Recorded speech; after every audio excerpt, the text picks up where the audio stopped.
Hey guys, so I'm going to try and make these videos a little bit shorter, keep them around 15, 20 minutes, something like that. So they might be more frequent, but shorter into shorter pieces. So my goal is just to do about half of society this week, maybe even extending it into next week. We'll see how it goes. All right, so today we're starting a new frame in Nigeria, and it is on society. So, as we know, there is a very distinct social cleavage. It's actually a coinciding cleavage, which means that it's not only regional, it's religious, and it's ethnic. So it all coincides. Um, so, as you can see from this particular map, the various major ethnic groups, this does not reflect all ethnic groups, just a lot of the major ethnic groups in the region. You'll see that the Husay Fulani do tend to dominate in the north, where the Yoruba and the Igbo um, tend to dominate the south. So the north tends to be much more Muslim, whereas the south is not Muslim, largely Christian. So this has actually been a problem in Nigeria for a very long time, largely, again, due to European colonization, in this case by the British. The British essentially just dominated and acquired all of this land and essentially uh, gave it these arbitrary borders. And in doing so, pushed a lot of various different tribal, ethnic African groups into the same country. And that has essentially fractured um, Nigeria as it continues to struggle with these diverse ethnic groups. Now, modern Nigeria has maintained power largely by appealing to ethnic and religious identities.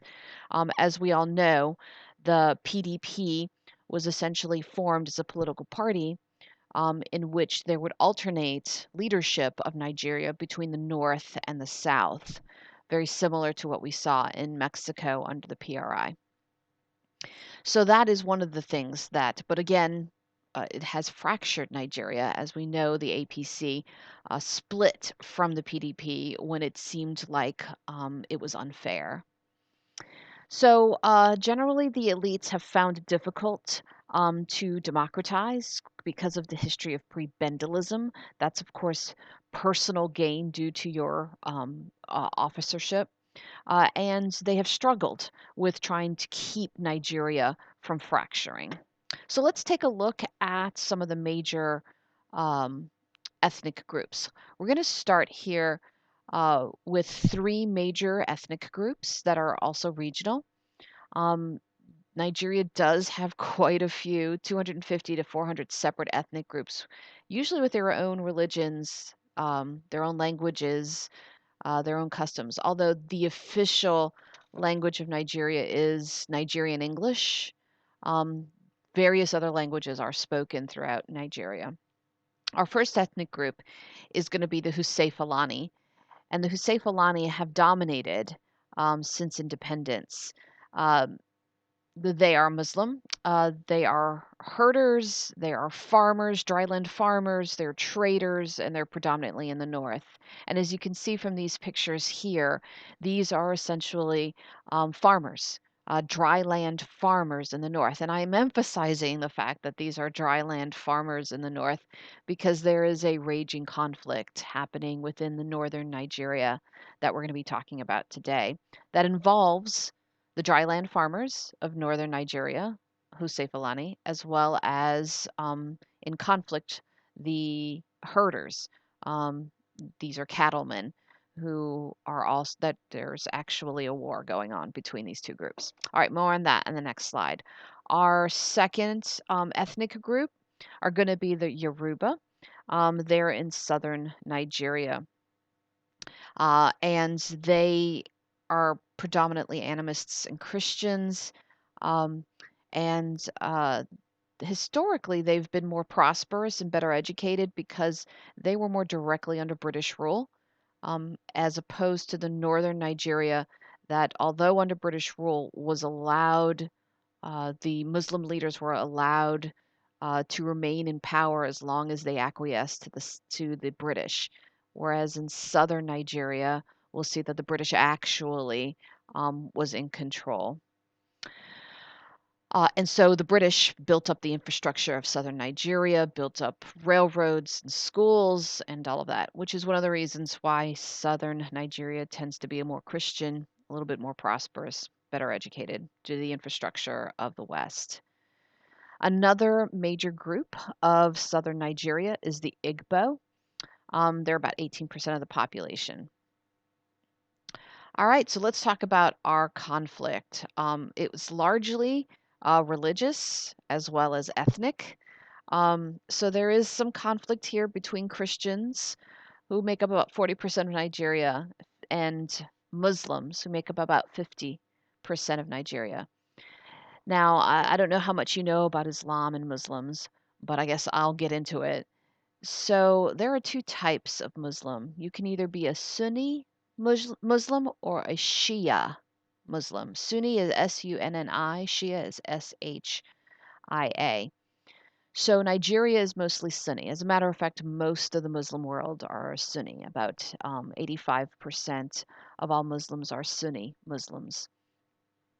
So, what's the difference essentially between Sunni Muslims and Shia Muslims? It dates all the way back to Muhammad and Muhammad's death. When Muhammad, which of course is the great prophet in Islam, when he died, there was some conflict over who would essentially take the title of leader of the Muslim world. Allegedly, the Shias said that Muhammad directly appointed his son-in-law, a guy named Ali, to succeed him, and so the Shias believe that the line of succession should be directly related by blood to Muhammad. The Sunnis, however, believe that Muhammad did not specifically allocate a successor. And so essentially, Muslim leaders, the highest of Muslim leaders, have determined who would be essentially known as the Caliph. And that is the leader, political and religious leader of the Muslim world. So, long story here, they are Sunni and of the Maliki school of thought. So, among Muslims, there are four major schools of thought. The Hanafi, which are generally, and really what this is just the interpretation of the Quran, which of course to the Muslims is the word of God, and essentially the word of Muhammad. So there is a group of teachings that we'll get into later that is known as the teachings of Muhammad. So the four major schools of thought have different interpretations of the Quran and Muhammad's teachings, as well as various leadership. So the Hanafi are largely in South and Central Asia. One of the biggest of the four schools of thought is the Maliki, um, and this is predominantly in Northern and Western Africa. What makes the Maliki a little bit different is that in addition to the Quran and Muhammad's teachings, they also uh, seek as advice Medina, and that is a bunch of religious leaders in the city of Medina, which is a holy city in Saudi Arabia. That's right here. So the Medina School of Thought. So as you can see here, the uh, the majority of Nigeria is among men and women are Muslim. And then in terms of Christians, there are both Protestants and Catholics, as well as other types of evangelical Protestantism. And then animism is a small little sliver here. All right, these ethnic and religious tensions among these two groups have been a source of division within Muslim society, within Nigerian society. And a lot of their arguments are rooted in the preferential treatment that the British gave to the Christians during colonization, again, building up southern Nigeria's infrastructure, including schools and hospitals and railroads. All right.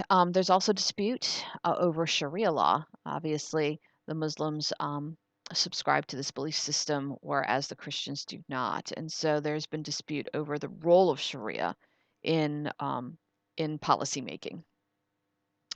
All right. So let's go to now the big conflict amongst these two groups. It's the herder farmer conflict in what is known as the middle belt of Nigeria. So most of the conflict is taking place here, right along the middle of Nigeria. And it's largely due to land. Um, some people argue that, but it's the problem is that Nigerian population is expanding, it's booming, coupled with some climate change, which has dried up traditional grazing land. So many of the traditional uh, cattle herders have started migrating into and grazing into farmland, which of course is creating problems for the farmers.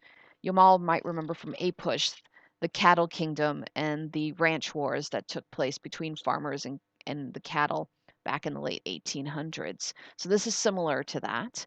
Um, believe it or not, this is killing a lot of people. In 2018, more than 2,000 people were killed, and over 300,000 people have been forced from their homes. Organizations around the world have said that these herder farmer conflicts have killed more people than the terrorist group Boko Haram. So this is a significant problem within Nigeria. So we're gonna play a real quick video from from essentially a world monitor organization. So let's take a listen. This is about a 5-minute video, and then we have one more thing to go, and then we'll end the video.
Are fighting because of farmlands. That is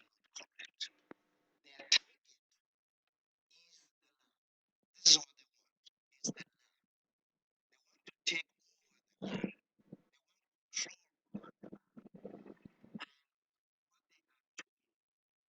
is displacing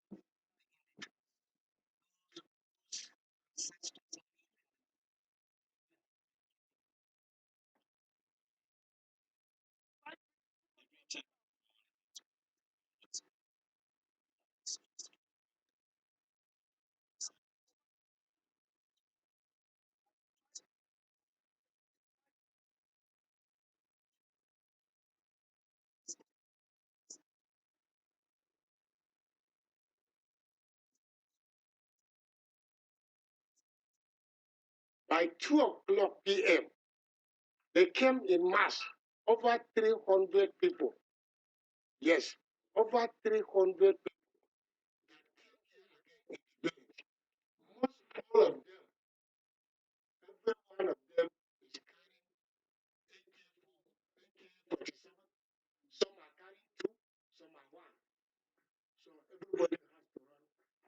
children's life.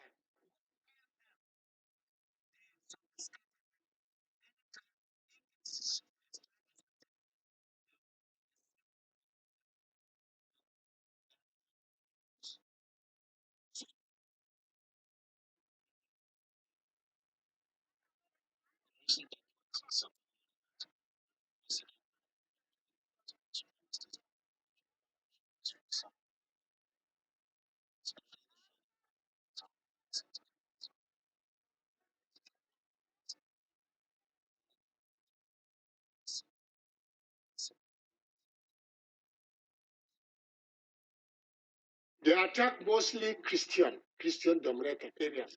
That is why you see they burn our churches. But there is no any mosque that burned down. But all the churches burned down.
All right, guys. So basically, where this is taking place is right here in the Taraba Plateau and Benue regions, like right here.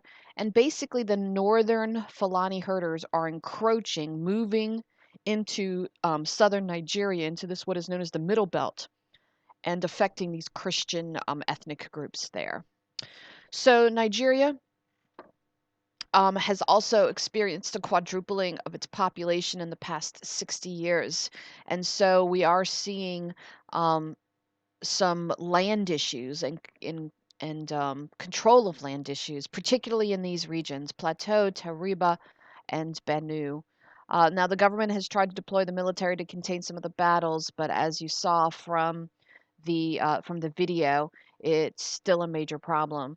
Numerous regional bodies, including SUPRA, national organization that Nigeria is a part of, we'll talk about it later, EQUAS, has pledged to protect the rights of herdsmen, but little action has actually taken place. Nigeria's federal government has proposed setting aside land for herders, yet the country is also grappling with widespread unemployment.